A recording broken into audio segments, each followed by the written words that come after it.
बिस्मिल्लाहिर्रहमानिर्रहीम। अस्सलामु अलैकुम वरहमतुल्लाहि वबरकातुहू। बहुत सारी ख़वातीन एक मसला अक्सर पूछती है।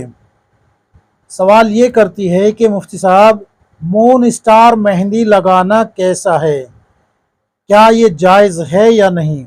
और अगर कोई औरत हालत हैज़ में या निफास की हालत में या शोहर से हम बिस्तरी करने के बाद नापाकी की हालत में अपने सर में, हाथों में या पैरों में मेहंदी लगा ले, तो कुछ ख़वातीन ये कहती है कि जब तक इस मेहंदी का कलर नहीं निकल जाएगा तब तक जो है ये पाक नहीं होगी, चाहे जितनी मर्तबा गुस्ल कर ले। क्या वाकई ही ऐसा है? क्या औरत नापाकी की हालत में रहती है जब तक कि मेहंदी का रंग हाथों में या बालों में या फिर पैरों में रहता है? शरीयत क्या कहती है इस मसले के बारे में? तो देखिए, मेरे पास ये किताब है ज़ेब व ज़ीनत के शरई अहकाम। इस किताब को जब आप खोल के देखेंगे, इसके सफ़ा नंबर 107 108 खोल के देखिए, आपको तमाम मसाइल मिल जाएंगे। मैं आपको मून स्टार मेहंदी के ताल्लुक से पहले बता देता हूँ।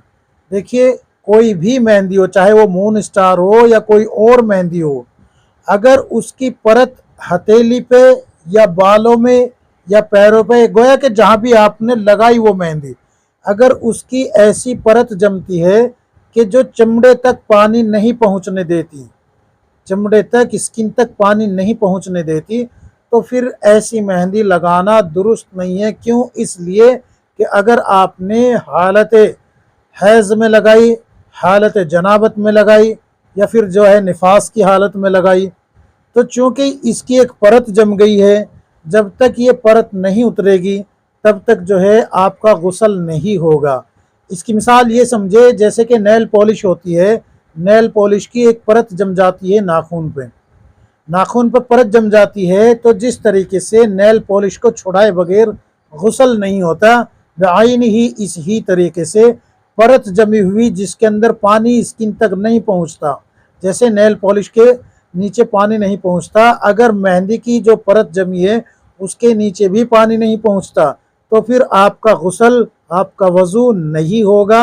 और जाहिर सी बात है, अगर हालत जनाबत थी, जैसे कि हैज़ की हालत से पाक होने का गुस्ल किया है या शौहर से मुलाकात की थी उससे पाक होने का, यानी कि जनाबत का गुस्ल किया है, या निफास की हालत से पाक होने के लिए गुस्ल कर रही है, तो अब इन तीनों गुस्ल में जो है आपका गुस्ल नहीं होगा। क्यों? इसलिए कि जो मेहंदी की परत है वो स्किन तक पानी नहीं पहुंचने दे रही। तो ये मून स्टार मेहंदी हो या कोई भी मेहंदी हो, अगर इनकी परत ऐसी है जिससे कि ये परत जम जाती है और स्किन तक पानी नहीं पहुंचता, तो फिर ऐसी मेहंदी ना लगाए, आपका ना गुस्ल होगा ना वज़ू होगा। इसकी मिसाल नेल पॉलिश की तरह है। ये जो सवाल किया गया है कि हालत हैज़ और निफास में मेहंदी लगाई या जनाबत की हालत में, यानी कि शौहर से मुलाकात के बाद, हम बिस्तरी के बाद मेहंदी लगाई, अभी गुस्ल नहीं किया था और नापाकी की हालत में मेहंदी लगा ली, तो इसका शरई हुक्म यही है जो मैंने बताया है कि अगर परत वाली मेहंदी है तो फिर आपका गुस्ल और वज़ू कुछ भी नहीं होगा।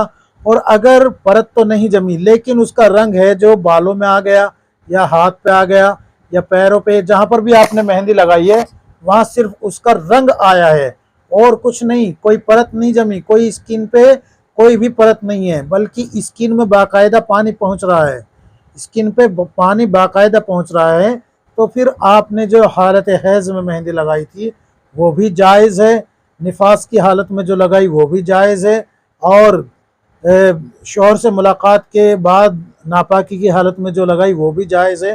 कोई कराहत नहीं, कोई कबाहत नहीं।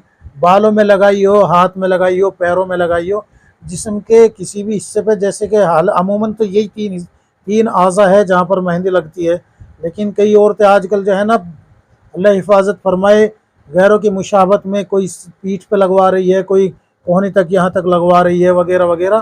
तो अगर कोई यहाँ तक भी लगवा लेती है या पैरों को जो है पिंडलियों तक भी लगवा लेती है तो भी उसका गुस्ल हो जाएगा। शर्त यह है कि परत ना जमी हुई हो।